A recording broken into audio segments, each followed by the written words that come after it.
But first, mobile phones. Today, it's difficult to imagine life without them. We don't just use them to make calls, but to send texts and emails, and even to take snapshots. But how do they fit so many gadgets into such a small handset? No matter how many features a phone's got, if it doesn't look good, it won't sell. So it all begins with a designer who sketches out some ideas.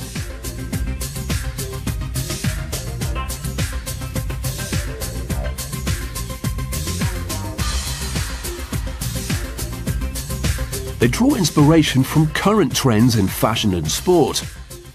But the real challenge is to come up with a phone that will be the must-have accessory in 6 months' time.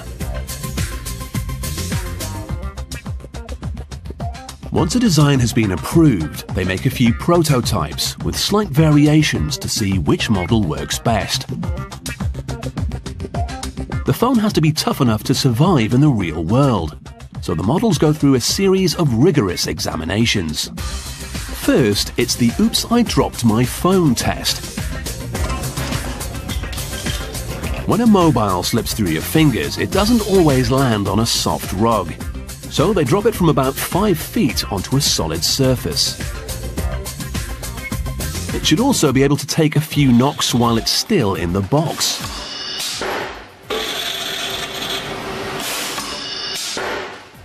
If you're planning on going mountain biking with it, it'd better survive this test. It also has to survive those texting addicts who can't keep their fingers off the buttons. This machine presses each button 150,000 times. And then there's the jeans pocket test. Sand, dust and paper shavings might not be what you keep in your pockets, but it's good to know that the phone can handle it. A machine slides the phone in and out of the pocket for 18 hours, simulating 4 years of wear and tear.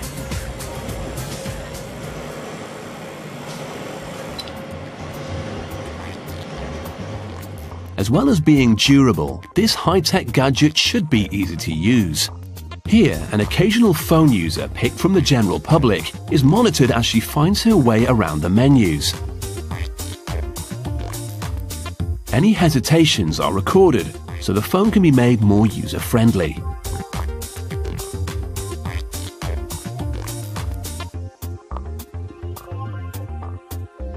The prototype that makes it through all these tests can then be mass-produced.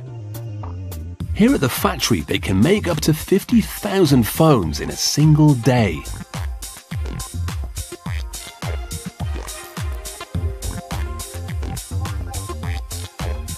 The base for the phone's circuitry is a conductor board.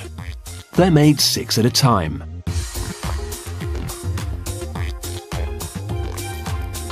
A template is laid onto the boards, and a machine spreads tin over the exposed areas. The tin acts as a glue for the various electrical components, some of which are literally microscopic. It would take an age and probably drive you mad if you tried to place them all by hand. Thankfully, a robot does the job. It takes the tiny components from off these spools and places them into the phones with pinpoint accuracy.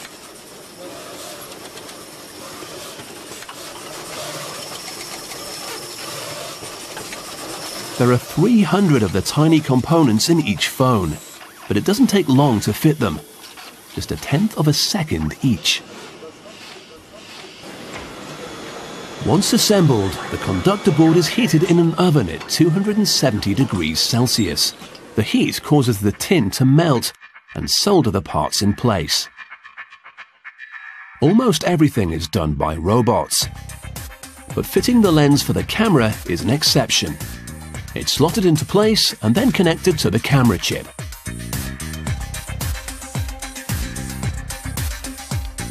Next, the screen and the inner keypad are assembled.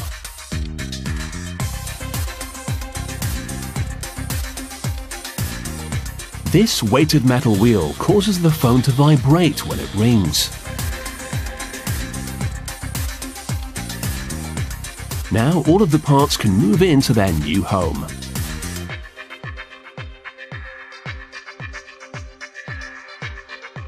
The whole unit is neatly screwed together, and then it's passed along the line. Mobile phones come with all kinds of extras, but they all have one function in common: they make calls. They do this by translating the sound of your voice into digital information, and then sending it onto another phone, which translates it back into sound. Each phone is assigned a 17-digit number, giving it a unique identity.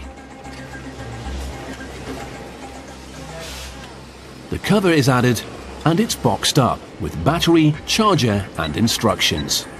Finally, the boxes weigh to within a fraction of a gram to make sure that nothing's missing. And it's ready, the high-tech device that's both a blessing and a curse of modern life.